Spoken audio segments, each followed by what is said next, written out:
Team Serbia puts up a valiant effort versus Team USA, but LeBron, Steph, KD, and, well, yeah, Joel Embiid are too much as Nikola Jokic fails to make the gold medal game with Serbia. We'll talk about that, plus turning the page from the Olympics, and, hey, look, Denver is on Christmas once again. All that and more on Locked On Nuggets.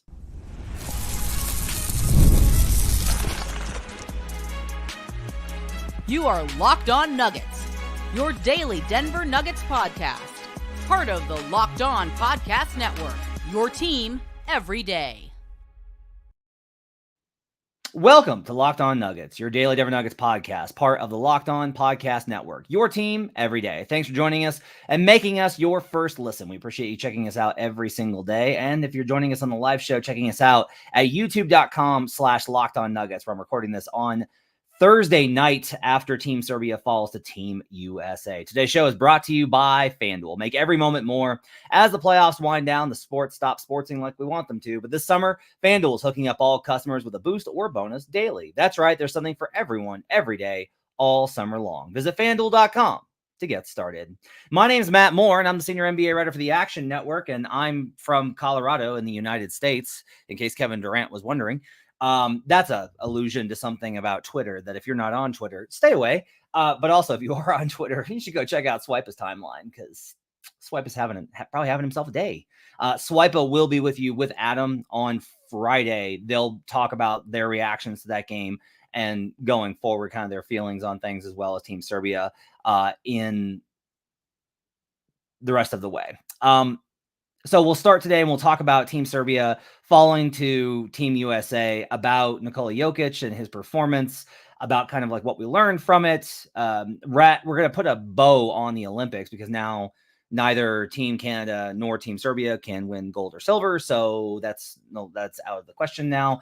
And so we'll kind of put a bow on like turning the page from the Olympics towards, going forward for the Nuggets as they get we are 7 weeks from training camp. So that's a thing to kind of keep in mind. And in the final segment, we'll talk about, hey, some news broke on the schedule that's going to come out next week. And we'll talk about how Denver is once again playing on Christmas. All that and more on today's show. Glad to have you with us.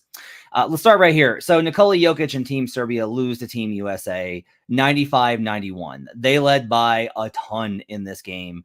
And it took a frantic second half comeback by Team USA as they outscore Team Serbia 52-37 in the second half.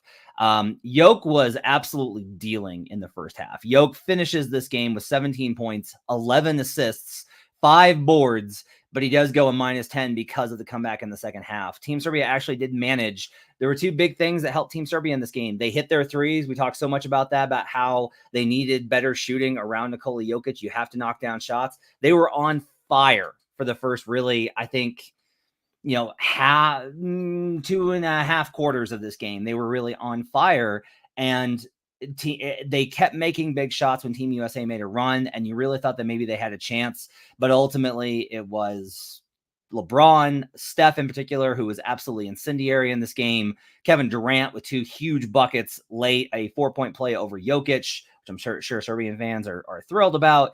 And to give credit where it's due, Joel Embiid was really big with his offense in this game. He struggled rebounding and had some bad turnovers, but I thought Embiid played with a lot of heart. I thought he played with a lot of passion in this game. So did Jokic. I thought Jokic played amazing in this game. Nikola Jokic left it all on the floor for his country, and it was a really awesome game in which, look, I'm a snarky, sarcastic fellow. That should be apparent by now. And I haven't done this so long, like there's a level of jadedness, but there was something really beautiful about today. And that it was two teams really playing with a lot on the line for legacies. Yes, Team USA has won all these golds. Yes, Team USA has dominated since pros were allowed in to the Olympics. However, it is tougher than ever before. And this was a signature moment for, LeBron James, Kevin Durant, Steph Curry, who are all probably in their last appearance in the Olympics. And to be able to have these kinds of moments, I think, is meaningful. And it's meaningful that Team Serbia was able to develop this league and push them as hard as they did. Team Serbia played together. Jokic was absolutely perfect with his reads in this game. He did struggle in the second half. He really struggled shooting in the second half. And I think it's one game versus Team USA of all people, but I am of the opinion of, like, it's something I'm gonna be watching now as far as, like, I worry about Yoke being able to handle the immense amount of basketball that he's played. I looked this up. The only player that's played more games than Jokic since 2019 is Jason Tatum. He's the only player that's played in more games, and that makes sense given what Tatum's been a part of. Jokic just played in an absolutely incredible amount of basketball, and he continues to compete and do these things, and he really played hard. And this, to me, quite honestly, was the first Olympic run where Jokic was the center point, where he was the focus, where he was the best player. And even though I think there were times where Team Serbia got away from giving him the ball enough throughout this Olympic run, they still were built around him. And they know that kind of going forward, and that'll be a really big benefit. I think if you're taking anything away from Team Serbia's run, you kind of need to, I think you kind of need to acknowledge or at least recognize that he and Bogdan Bogdanovic have like absolutely incredible chemistry, just absolutely amazing chemistry together, and that Bogdanovic really does like he complements Jokic really well. And Bogdanovic was talking trash to Melo today. He was talking trash to everybody. Like they really competed at an exceptionally high level. I'm not trying to be patronizing with this and that where it's like, well, you lost, but like, good job, you hung in there. Like, no, like Team Serbia. I talked to several people today that are like heavy in the basketball space, and a lot of people said like they felt Team Serbia was the better team today. And that might have been true. Ultimately, it just comes down to who makes shots and who makes moments. And Team USA did have all these guys do that. And I'm not going to deny Team USA credit just because they're expected to win. Like Team USA got challenged, Team USA rose to the moment. And if you want to point out, it took all of those guys to beat Yoke by 4. I think that's fair.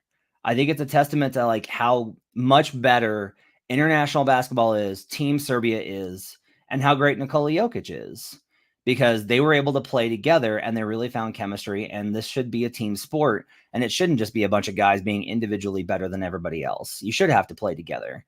And Team USA struggled with that all afternoon, but they found enough answers to get the win, and they deserve credit for that. Even if it meant that they won as huge favorites by less than they should have or were expected to. And for me, with Team Serbia, you could say like no moral victories. Like we wanted to win, we wanted to compete. That's totally fair. But there's something honorable, I think, about competing in the Olympics. I think there's honorable about having a game like that went down to the wire. I think there's something honorable about how much they had to have earned the respect of Team USA. Because I've seen Team USAs that have absolutely just clowned everybody, and that wasn't this. And Team Serbia, to me, represented themselves just as well as Spain did in the 2008 run, which was an absolutely iconic Spain team. And so I think it's really incredible that Team Serbia put on the performance that they did. They really rose to the occasion. They finally made their shots. And while they may not be in this position again, because you never know what the future holds, you don't know if Yoke will be available next time around, I think it's really good for the program, and you can have a lot of confidence in that. I think for Team USA, it's mostly a matter of, I think this is probably their toughest challenge. I thought it was going to be Germany, who was knocked out by France. And now Team USA, I think, is going to absolutely jump up and down on France, because I don't think France is that good. And so what we're going to really remember is Team Serbia having given Team USA the closest battle of any team. And Nikola Jokic was part of that. So a lot of respect for both teams. I thought it was an absolutely awesome game. I have a lot more respect for the guys on Team Serbia all the way down the roster after this performance. I thought they got really good performances from so many players in this one. Avramovic in particular was great, 4 of 6 from 3-point range. Yoke was 0 of 6 from 3 in this one, by the way, which again, we're going to keep an eye on that. So Team Serbia's run towards gold ends with a loss to Team USA and a heartbreaker. Team Canada's run is over with Jamal Murray. So now we have to ask the question, okay, what's next?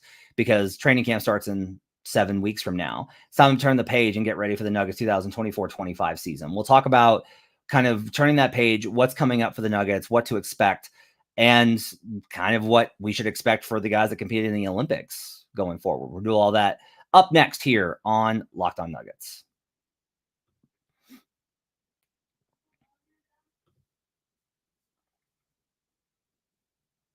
Today's show is brought to you by BetterHelp.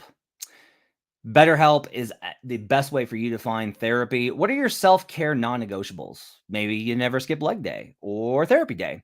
When your schedule's packed with kids' activities, big work projects, and more, it's easy to let your priorities slip. I have a really hard time with this because I struggle with scheduling stuff. And so it's hard for me to make sure that I make time for the things that I need to do. Even when we know what makes us happy, it's hard to make time for it. But when you feel like you have no time for yourself, non-negotiables like therapy are more important than ever. I think therapy really, if you've decided to take that step into having therapy and going through it, I think it's really important to make sure that you stick with it and that you stay in that program to make sure that you're able to process those things so that you're able to go through the entire process. If you're thinking about starting therapy, give BetterHelp a try. It's entirely online, designed to be convenient, flexible, and suited to your schedule. Just fill out a brief questionnaire to get matched with a licensed therapist, and you can switch therapists at any time for no additional charge. Never skip therapy day with BetterHelp. Visit BetterHelp.com/LockedOnNBA today to get 10% off your first month. That's BetterHelp, HELP.com/LockedOnNBA. We'll be right back here on Locked On Nuggets.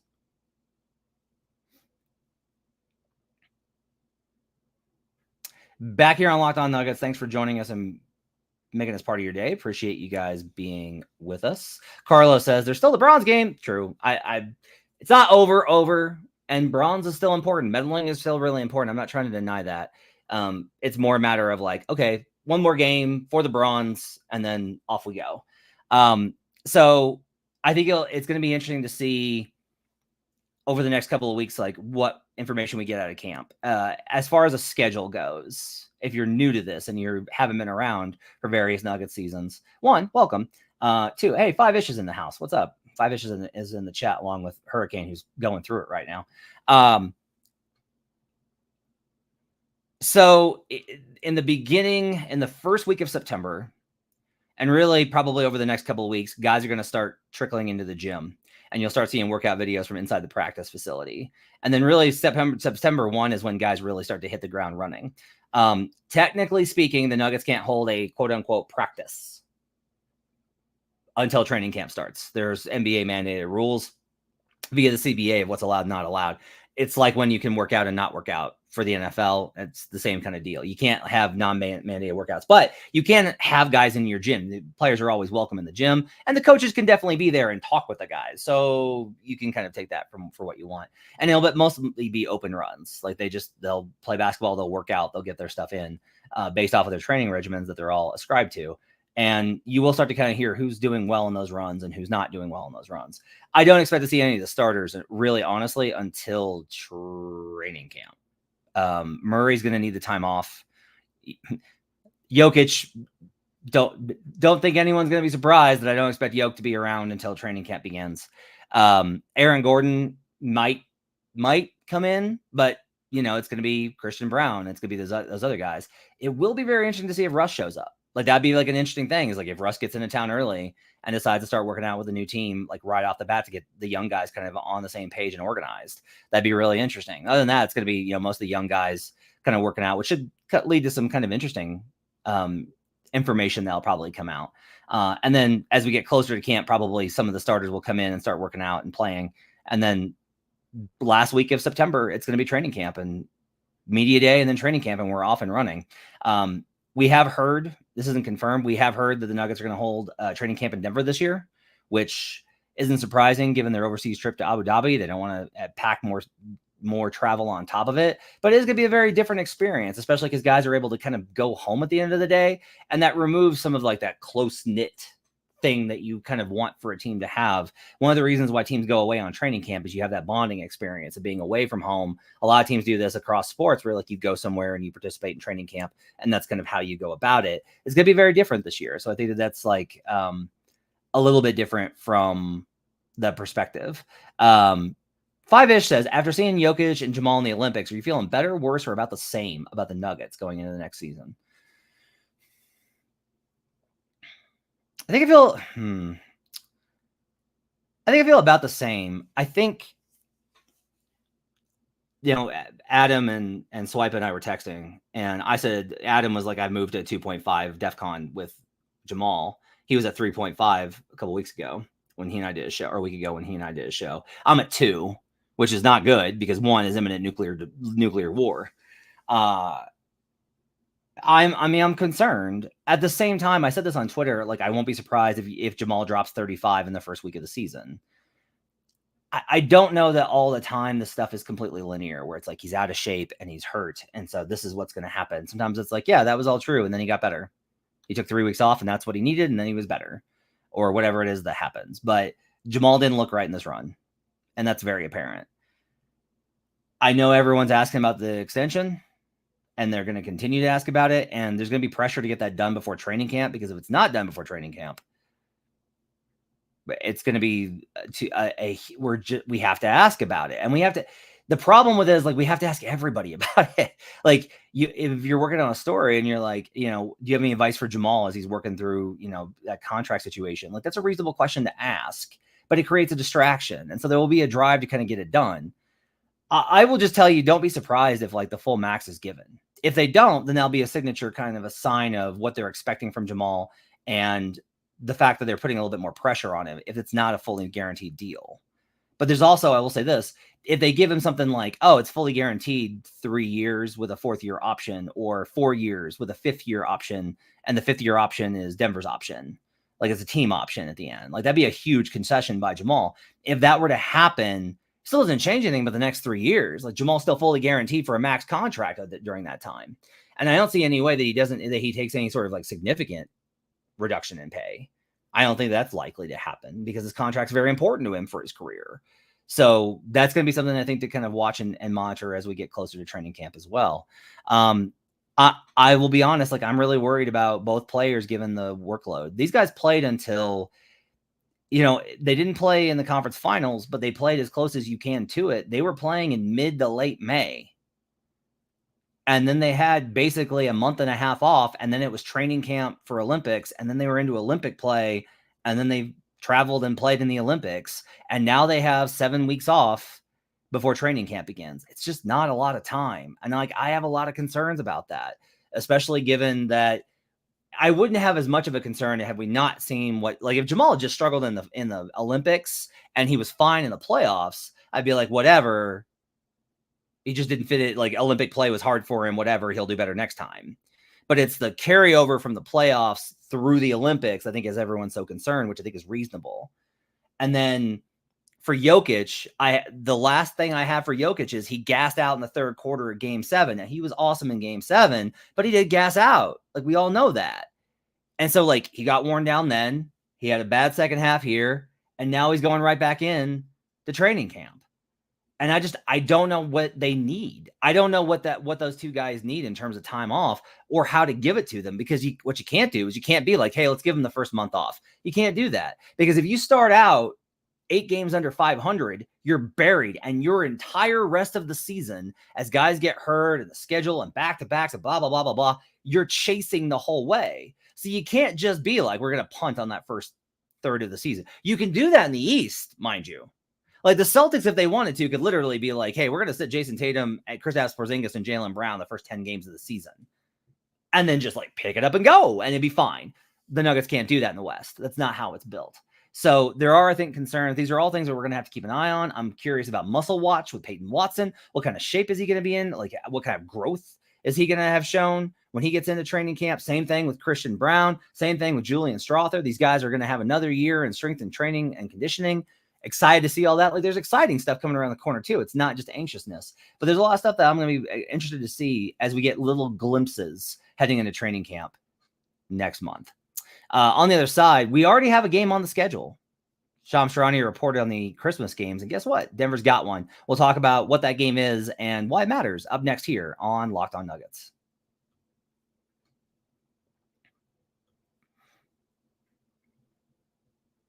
Sports in the summer are awesome, and you can bet on all sorts of things. NFL preseason started on Thursday night. You can get it on that. MLB season heading towards the playoff run. You got WNBA kicks back up after the Olympics. Lots of great games there. So much awesome stuff. Plus, you can bet on NBA futures as well. Lots of stuff. I am I am deep in win total analysis. I've worked through 3 divisions so far on my way. I already have my Nuggets projection for the year. We'll talk about that in an upcoming episode. All that and more. And you can bet on that stuff at FanDuel. This summer, FanDuel is hooking up all customers with a boost or a bonus daily. That's right. There's something for everyone every day, all summer long. Head on over to FanDuel.com and start making the most of your summer. FanDuel, official sports betting partner of Major League Baseball.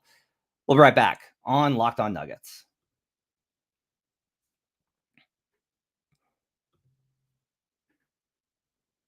Back here on Locked On Nuggets. Thanks for joining us and making us part of your day. Appreciate you guys being with us. On a Thursday night heading into Friday, you will get a Friday show with Swipa and Adam talking about all things from this game and everything else. So we have a game. The game is on the schedule. Shams Charania reported the NBA Christmas Day schedule, and the night will conclude with the Nuggets game. The Nuggets will play the Suns once again on Christmas. It's become kind of an annual tradition. I think this is the 3rd year in a row that those 2 teams will face off, but this time it will be in Phoenix. No Christmas Day game at Ball Arena. I know, that's a bummer. People were bummed because Ball Arena has been a great atmosphere for those games the last couple of years. 2 people were very excited about, 3 people were very excited about that news though, and that's my wife and kids that were very. Me leaving last year for a mid-afternoon Christmas game did not go over well. That did not fly with the family. So the Nuggets will play the Suns. I think it's an interesting choice. I get it, right? I don't think that Wolves Nuggets is so much a rivalry that it deserves that spot. The Suns game still has some bad blood. They want to get Kevin Durant on the schedule again, so they put Jokic on there. And honestly, I'll say this, like they put the Nuggets on there instead of OKC. They put the Nuggets on there instead of some other teams that they could have gone for in other markets. The Nuggets got recognition. Jokic got recognition. Jokic is it only took 3 MVPs, but he's risen to the level to where he does get that kind of recognition, and that's cool. Even if it's a road game, having a game on Christmas is still a really cool thing for this franchise to be at that level of prominence, to be the team that won the title 2 years ago that is, plays on Christmas every year. Jokic is a staple of that coverage. I think that pretty awesome. I think that's great. Sorry, I guess I was wrong. Last year we faced Golden State. Yeah, last year we faced Golden State is what Ish says. And Swiper says the same thing. Nuggets play the Warriors. I could have sworn it was. They're all blending together for me. I am misremembering things. Regardless, it's cool that the Nuggets are playing on Christmas, and I do get the Suns game. I understand that. LeBron will face off versus Steph Curry in the matinee game. They're going to milk the last of the LeBron and Steph years as much as possible. So that makes a lot of sense to put them in that kind of a marquee spot. Victor Wembanyama and the Spurs take on the Knicks. I think that makes a lot of sense. Some people were confused. It's Wemby at MSG. That's Nato. That's a really good play, honestly. Hurricane says Chris Paul play on the Warriors, so I confuse them with an odious squad like Phoenix. Maybe, fair enough. Chris, and the Nuggets have had great Christmas games. Well, there was that Pelicans game a couple of years ago that was rotten. That was not a good one to be at. 5-ish says Jokic should be playing on Christmas for the rest of his career. Can't disagree. I kind of agree with that, at least for the rest of his prime.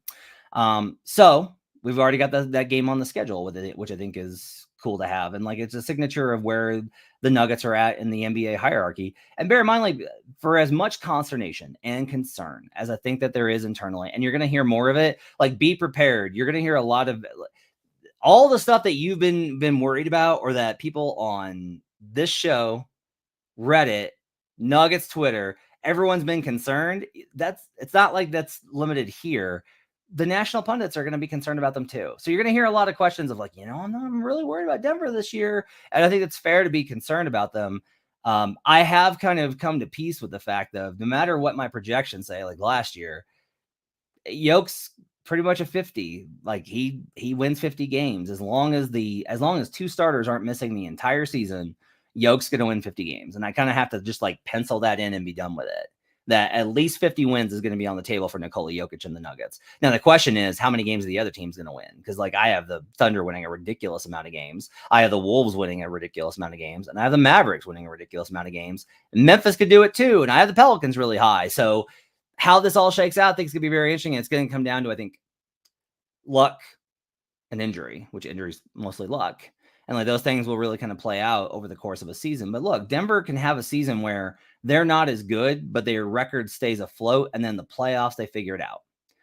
The Bucks did that, and honestly, in 2021 when they won the title, they added Drew Holiday, and that was a major change for them. That was an upgrade, but that was a major change for them, and it took them really the whole year to kind of figure it out. But in the playoffs, they were dynamite.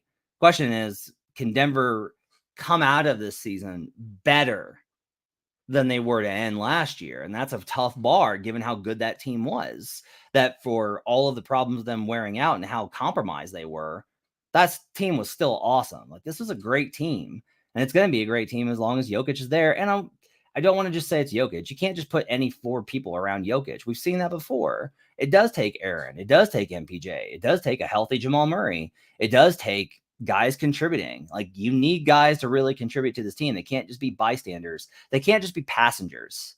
And that's really important. And I think that's fair for people to ask for. When we talk about the need for an all-star next to Nikola Jokic, I think that's a maybe an all-star. I do. I kind of think all-star is a little bit much because I'm not sure you're going to look like an all-star because Jokic gets all the credit. But you need to have players that it feels like they're not just passengers riding along in Jokic's car. You want to make sure that they fit with Jokic, that Jokic is the engine and he's the one empowering things, and that they're not trying to drive their own agenda. But they do need to be active participants in the team success. And I think there's a way for them to do that, and they still have the capacity to kind of get there. 5-ish says the Spurs getting a Christmas game is a sign the NBA is making its move to advertise Wemby more. I'd be curious how many national games the Spurs get. Probably a lot. I would bet a lot of those. I am going to be curious to this question. You should answer it in the comments at youtube.com/LockedOnNuggets. How many games should Nikola Jokic play next season? Like, I think that's a really interesting question, right? Is like, how many games should Jokic play? He's going to want to play 82. He's going to play something close to 72. How many should he play? 60, 65, 70? How many games does he need off in order to make sure that he's got the energy to kind of last to the end of the season? And then that really brings in a different question when it comes to, okay, if Jokic is going to miss those games, who else can sit and when? Because I think that's a really interesting question. Noam Chomsky says, I still think the Nuggets will be a top 4 seed. It's pretty likely, right? I don't know. The only reason I can see that the Nuggets wouldn't be a top 4 seed is if the rest of the West is just that good. If Zion Williamson is healthy and they trade Brandon Ingram and Dallas stays healthy and Memphis is able to keep their unit together and everything, they just bounce right back. And OKC is as healthy as last year, and Minnesota, who, Rudy Gobert and Mike Conley are getting up there. If they're all able to keep, then that's the thing, is like, you could wind up where it's like, oh, well, you were tied for the 4 seed, but you lost a tiebreaker and you fall to 5 or 6. Could see that happening. Like, if the Nuggets finish 6th next year, I wouldn't be stunned. If they finish 7th, I'd be surprised. But I wouldn't be surprised if they finished 6th. I'd be surprised if they finished 6th and weren't within a game of the 4 seed. That would be surprising to me. But it's also possible. That's how tight these things can wind up being.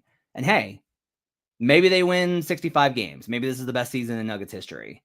That's also on the table, because as much as we think we know, I've learned that in sports, there's always another plot twist around the corner. That's going to do it for this edition of Locked On Nuggets. Thanks for joining us, guys. Appreciate you guys being with us. Swipa and Adam will be with you tomorrow to talk more about the Olympics, Team Serbia, Team USA, and more. Make sure to tune in for that. You can check out Adam on DMVR. You can check out Swipa on youtube.com/SwipaCam. And you can check me out over at the Action Network. Thanks for joining us, everybody. Have yourselves a great weekend. I'll talk to you guys on Sunday night for World's Finest. Thanks for joining me on Locked On Nuggets.